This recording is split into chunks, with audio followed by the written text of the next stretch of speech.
आप सभी के स्पेशल डिमांड पे हमने सीडीपी की क्लास जो है इस चैनल पे लाने का प्रयास किया है कि आपके एग्ज़ाम के लिए जो कुछ हेल्प हो सकता है इस चैनल से और इस चैनल के माध्यम से मैं आपका ज़रूर करना चाहूँगा। तो चलिए सीडीपी क्लास और इसके बारे में बता दूं कि ये जो क्लास है आपका 28 दिसंबर 2022 को जो पेपर हुआ था उसके सारे क्वेश्चन हम यहाँ देखेंगे। तो चलिए शुरुआत करते हैं, जान लेते हैं सीडीपी यानी कि चाइल्ड डेवलपमेंट एंड पेडागोजी, बाल विकास एवं शिक्षा शास्त्र। तो इसके हम 15 क्वेश्चन इस क्लास में देखेंगे और 15 क्वेश्चन अगले क्लास में देखेंगे। मैं नहीं चाहता हूँ कि आपको बहुत ज़्यादा बोरिंग लगे क्लास में कि ये सारे क्वेश्चन एक ही में आ जाए, तो टाइम भी आपका बहुत ज़्यादा उसमें लगेगा और आप बहुत ज़्यादा टाइम देने के लिए भी उतना अपने आप को सक्षम नहीं समझते हैं। तो चलिए शुरुआत करते हैं क्लास की। और पहला क्वेश्चन कुछ इस तरह से दिया हुआ है, which period marks the transition from childhood to adulthood. अब देखिए इसका हिंदी जो पोर्शन है मैं पढ़ूँगा। बचपन से वयस्कता से परिवर्तन काल का समय कौन सा है? तो आपका ए ऑप्शन है प्रारंभिक बाल्यावस्था, बी है माध्यमिक बाल्यावस्था और सी है पूर्व संक्रियात्मक अवस्था और डी है किशोरावस्था। तो देखिए आप सब जानते हैं कि वयस्कता, बचपन से वयस्कता में परिवर्तन काल का समय जो होता है वो किशोरावस्था होता है। क्या होता है? किशोरावस्था। जो क्वेश्चन हम जानते हैं उस पर बहुत ज़्यादा टाइम नहीं देंगे, जो क्वेश्चन नहीं जानते हैं उनको करने का आसानी से प्रयास करेंगे। दूसरा क्वेश्चन है कि निम्न में से किसके लिए स्थूल गामक कौशल के उपयोग की आवश्यकता होगी? तो ध्यान दीजिएगा, स्थूल गामक कौशल। तो बात करेंगे पेंटिंग यानी कि ब्रश से पेपर पर पेंटिंग करना, और बी की बात करें तो पेपर के टुकड़े काटना और चिपकाना, सी की बात करें तो सुई में धागा डालना और डी की बात करें तो चलना और दौड़ना। तो आप सभी जानते हैं कि स्थूल गामक कौशल जो है वो चलने और दौड़ने के लिए प्रयोग किया जाता है। किसके लिए? चलने और दौड़ने के लिए। इस तरह डी ऑप्शन आपका सही हो जाएगा। अब बात करेंगे हम तीसरे क्वेश्चन की, और इससे पहले मैं फिर से आपसे कहूँगा कि जो भी चैनल पर नए हों या पहली बार आए हों वो चैनल को जरूर सब्सक्राइब करेंगे और साथ ही बेल आइकन प्रेस करें, क्योंकि ये चैनल और इस चैनल के माध्यम से मैं आप सभी के लिए बहुत सारा एफर्ट अपना और बहुत ज़्यादा मेहनत करता हूँ, जिससे मैं उम्मीद करता हूँ कि आप चैनल को एक सब्सक्रिप्शन देंगे और एक क्लास को लाइक देंगे आप। तो देखिए क्वेश्चन दिया है कि समाजीकरण की प्रथम संस्था है, क्या है? परिवार, स्कूल, दोस्त या मीडिया? तो जल्दी आप लोग कमेंट करिए इसको। समाजीकरण का सबसे पहला जो होता है, यानी कि सबसे पहला कदम जो होता है वो आपका परिवार का होता है। किसका होता है? परिवार का होता है। तो ऐसे प्रश्न मुझे उम्मीद है कि आप लोग कई बार देखे होंगे। तो चलिए अगला क्वेश्चन देखते हैं। दिया है चौथे नंबर क्वेश्चन है, क्या दिया है इसमें? दिया है कि द बिलीव, अब सॉरी इंग्लिश पढ़ा था मैं, हिंदी और पढ़ता हूँ। दिया कि यह मान्यता कि भौतिक वस्तुएं जैसे गुड़िया कार में सजीव गुण होते हैं क्या कहलाती है? तो क्या होती है? जीववादी सोच, पदानुक्रमित सोच, केंद्रीकरण, वर्गीकरण। तो ध्यान दीजिए इस पर, जीववादी सोच, जब उस सजीव गुण जैसे आएगा तो जीववादी सोच अपने आप हो जाएगा, लिविंग थिंग्स की बात आ गई ना। अब बात करेंगे 5वें क्वेश्चन की। थोड़ा 5वां क्वेश्चन देखने लायक है तो इसको बढ़िया से देखेंगे अच्छे से। दिया यहाँ अभिकथन दिया है ए, 4 वर्षीय रिया लंबे और चौड़े 2 बर्तन में एक ही समय में समान मात्रा में पानी डालते समय बर्तनों की ऊंचाई और चौड़ाई को एक ही समय में ध्यान में नहीं रख पाती है। चलिए ये आपका हो गया अभिकथन। फिर बात करेंगे कारण। अब कारण क्या दिया है कि जीन पियाजे के अनुसार रिया संज्ञानात्मक विकास के पूर्व संक्रियात्मक चरण में है। तो देखिए अगर हम ये जीन पियाजे का जो कथन दिया हुआ है ये कथन तो लगभग सही होना चाहिए। देखते हैं क्या होता है। अब एकदम देखिए मैं बता दिया हूँ आपसे सही है। तो अब चलिए ए ऑप्शन को अपने देखिए कि ए और आर दोनों सही है और आर जो है वो ए की सही व्याख्या कर रहा है। तो मैं आपसे बताया हूँ कि जो रीजन है वो एकदम सही है तो इसकी सही व्याख्या कर रहा है। तो इस तरह देखिए आपका ए ऑप्शन यहाँ सही हो जाएगा।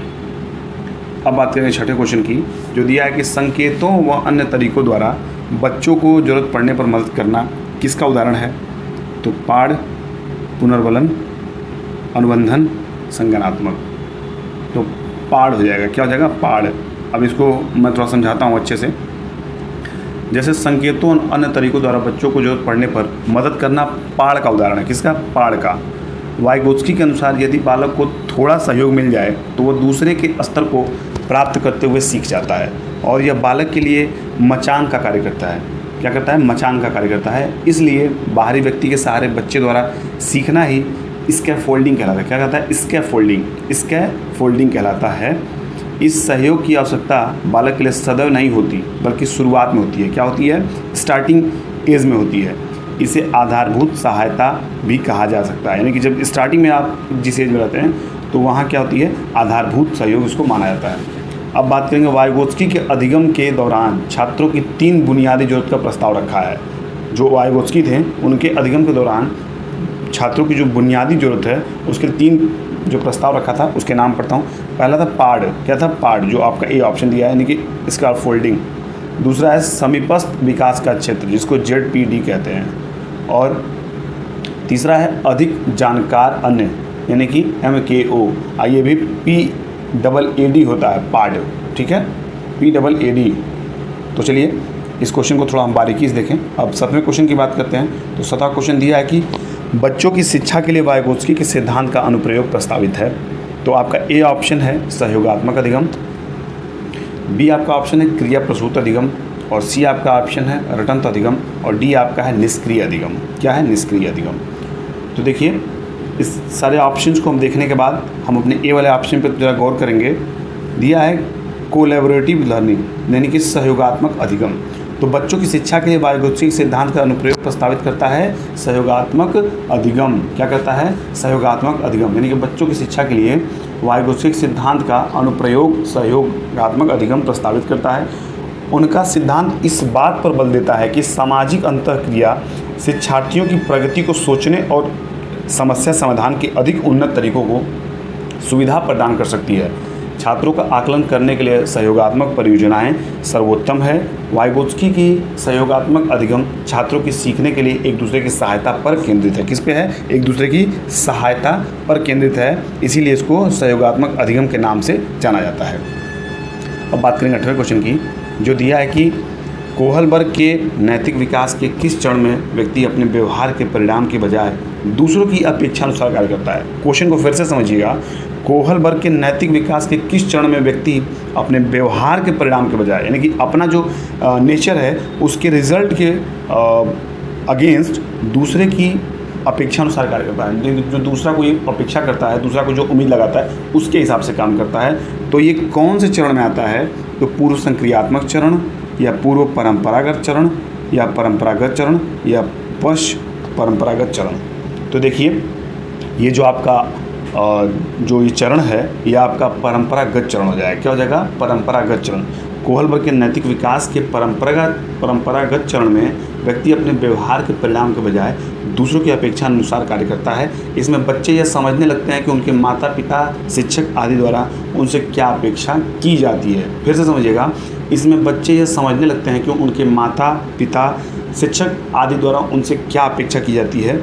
इसी वजह से बच्चे जो होते हैं परंपरागत चरणों को फॉलो करते हुए उनकी अपेक्षा अनुसार कार्य करने लगते हैं। अब बात करेंगे हम 9वें क्वेश्चन की, जो हमारा दिया है। क्या दिया है? एक प्रगतिशील कक्षा। एक प्रगतिशील कक्षा कैसी होती है उसका हमें जो डिजाइन है वो बताना है। तो कैसी डिजाइन होती है? परीक्षा केंद्रित होती है, या बी पाठ्य पुस्तक केंद्रित होती है, या सी शिक्षक केंद्रित होती है, या डी विद्यार्थी केंद्रित होती है। तो आप सभी जानते हैं विद्यार्थी केंद्रित होता है। अगर किसी प्रगतिशील कक्षा में विद्यार्थी ही नहीं रहेगा तो उस कक्षा का क्या महत्व आप सोच के देखिए। तो इसी वजह से आपको विद्यार्थी केंद्रित कक्षा होनी चाहिए। किसके लिए? एक प्रगतिशील कक्षा बनाने के लिए। तो चलिए अगले क्वेश्चन पर पढ़ते हैं। अगला क्वेश्चन 10वां नंबर है। क्या दिया है इसमें? दिया कि रेणु एक विद्यालय में परामर्शदाता है। क्या है? परामर्शदाता है, जिसको आप इंग्लिश में काउंसलर कहते हैं। हार्वर्ड गार्डनर के सिद्धांत के अनुसार प्रभावी परामर्शदाता के रूप में उसके आसपास कौन सी बुद्धि होनी चाहिए, या उसके पास कौन सी बुद्धि होनी चाहिए। तो उस बुद्धि का जो प्रकार है हमें ऑप्शन में चूज़ करके बताना है। तो कैसी बुद्धि होनी चाहिए? लिंग्विस्टिक यानी कि भाषाई, स्थानिक यानी कि स्पिरिचुअल, और पारस्परिक या अंतर्वैयक्तिक जिसको इंटरपर्सनल कहते हैं, और या अंतःवैयक्तिक जिसको इंटरपर्सनल इसको भी कहते हैं। तो आप सभी को इसका ऑप्शन करना है। तो कैसी बुद्धि होनी चाहिए? तो आप ध्यान दीजिए सी को, पारस्परिक यानी कि अंतर्वैयक्तिक। यहाँ देखिए डी और सी में क्या अंतर है समझने का थोड़ा प्रयास करिएगा। इसमें इंग्लिश वाले में इंटर है। क्या है? इंटर, और इंट्रे है। क्या है? इंटर और इंट्रे।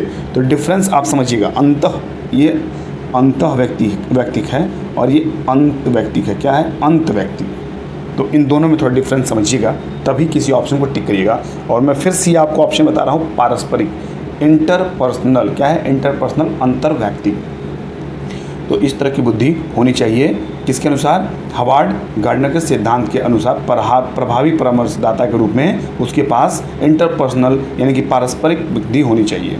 अब बात करेंगे 11वें क्वेश्चन की, जो दिया है कि राष्ट्रीय शिक्षा नीति 2020। क्वेश्चन को फिर से हम पढ़ते हैं कि राष्ट्रीय शिक्षा नीति 2020 के अनुसार एक शिक्षक को शिक्षण अधिगम प्रक्रिया के दौरान प्राइमरी स्कूल के बच्चों से संप्रेषण के लिए किस भाषा का प्रयोग करना चाहिए? तो किस भाषा का प्रयोग करना चाहिए? किसके अनुसार? राष्ट्रीय शिक्षा नीति 2020 में, यानी कि जो 2020 में राष्ट्रीय शिक्षा नीति के तहत जो बदलाव हुआ था, उसमें प्राइमरी स्कूल के बच्चों से संप्रेषण के लिए किस भाषा का प्रयोग करना चाहिए?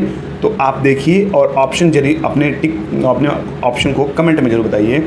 केवल क्षेत्रीय भाषा में, हिंदी भाषा में, या केवल अंग्रेजी भाषा में, या बच्चों की मातृभाषा में? तो किस में करनी चाहिए? बच्चों की मातृभाषा में। इसको जो है चेंज किया गया है किसके थ्रू? राष्ट्रीय शिक्षा नीति 2020 के थ्रू। अब बात करेंगे 12वें क्वेश्चन की, जो दिया है कि 5 साल की वैशाली ने अपनी माँ से कहा, माँ मुझे अमित की तरफ फुटबॉल चाहिए। क्या चाहिए? 5 साल की जो वैशाली है, जो छोटी बच्ची है अभी, उसने अपने माँ से कहा कि मुझे अमित कोई अगल बगल से पड़ोसी होगा जिसके पास फुटबॉल होगा, तो बच्ची कहती है कि उसी की तरफ फुटबॉल चाहिए। वैशाली का जवाब देते हुए वैशाली को उसकी माँ जो है अब जवाब देती है। क्या कहती है? फुटबॉल से तो केवल लड़के खेलते हैं, मैं तुम्हारे लिए एक छोटी सी प्यारी सी गुड़िया लाऊंगी। माँ का जवाब क्या दिखाता है? तो किस चीज़ को माँ का दिखाता है? यहाँ जेंडर भूमिका में लचीलापन, लिंग समानता, या लिंग रूढ़िबद्धता, या लिंग प्रासंगिकता। तो आप सभी जानते हैं ये जो जवाब है ये लिंग रूढ़िबद्धता का जो सिद्धांत है, जो अंतर है, उस चीज़ को यहाँ डिफाइन कर रही है उसकी जो माँ है। इसीलिए उससे कहती है कि बेटा जो फुटबॉल है वो लड़के खेलते हैं, मैं तुम्हारे लिए एक छोटी सी प्यारी सी गुड़िया लाऊंगी। तो इस बात को किसको डिफाइन कर रहा है? लिंग रूढ़िबद्धता। तो इस तरह देखिए आपको सी ऑप्शन टिक करना पड़ेगा। अब हम बात करेंगे 13वें क्वेश्चन की, जो दिया है कि बच्चों का नामीकरण व उन्हें वर्गों में बांटना। बच्चों का नामीकरण व उन्हें वर्गों में बांटना किस बात से उसे स्पष्ट करेंगे? हम इन ऑप्शन के थ्रू देखेंगे। तो पहला हमारा ऑप्शन है, क्या है? देखिए ये वाला ऑप्शन, अर्थपूर्ण सीखने को बढ़ावा देगा, वो सुसाधित करेगा। क्या करेगा? अर्थपूर्ण सीखने को बढ़ावा देगा, वो सुसाधित करेगा। बी है आपका, बी क्या दिया है? बच्चों के समूह में हीनता और सीखने की लाचारी को जन्म देगा। सी है आपका, सभी बच्चों के अधिगम की ज़रूरतों को पूरा करने के लिए एक सकारात्मक रणनीति है। और डी, बच्चों के आत्मसम्मान और प्रभाव पर कोई प्रभाव नहीं डालेगा। तो इन सारी चीज़ों को हम देखने के बाद अपने बी ऑप्शन को देखेंगे। बी ऑप्शन में क्या दिया है, फिर से हम क्वेश्चन के साथ इसको पढ़ने का प्रयास करेंगे।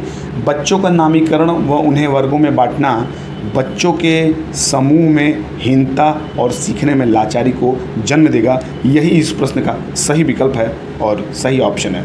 अब बात करेंगे 14वें क्वेश्चन की, जो दिया है कि सतत व समग्र मूल्यांकन के मायने क्या हैं। ध्यान से देखिए क्वेश्चन को, सतत व समग्र मूल्यांकन के मायने क्या हैं? इसका मतलब continuous and comprehensive evaluation means क्या है? पहला ऑप्शन देखेंगे हम, विद्यार्थी की एक दूसरे से तुलना करना, या बी, बच्चों के व्यापक विकास से जुड़ी सभी स्कूली गतिविधियों के आकलन के सभी पहलुओं को शामिल करना, या सी, केवल शैक्षिक गतिविधियों के आधार पर बच्चों के प्रदर्शन का मूल्यांकन करना, या डी, साल के अंत में बच्चों का मूल्यांकन करना कि उनकी अगली कक्षा में पदोन्नति का निर्णय लेने के लिए मूल्यांकन। तो देखिए अभी हम 14 क्वेश्चन के आ चुके हैं। तो 14 क्वेश्चन जो हमारा इसका जो सही विकल्प हो जाएगा वो आप बी वाले ऑप्शन को देखिए। बी वाला ऑप्शन क्या कह रहा है, हम क्वेश्चन के साथ पढ़ने का प्रयास करेंगे, तभी इस ऑप्शन का सही मायने हमें समझ में आएंगे। सतत व समग्र मूल्यांकन के क्या मायने हैं? तो इसका जो मायने हैं वो बी वाला ऑप्शन है, इसको पढ़ते हैं। बच्चे के व्यापक विकास से जुड़ी सभी स्कूली गतिविधियों के आकलन के सभी पहलुओं को शामिल करना ही सतत व समग्र मूल्यांकन के मायने स्पष्ट करता है।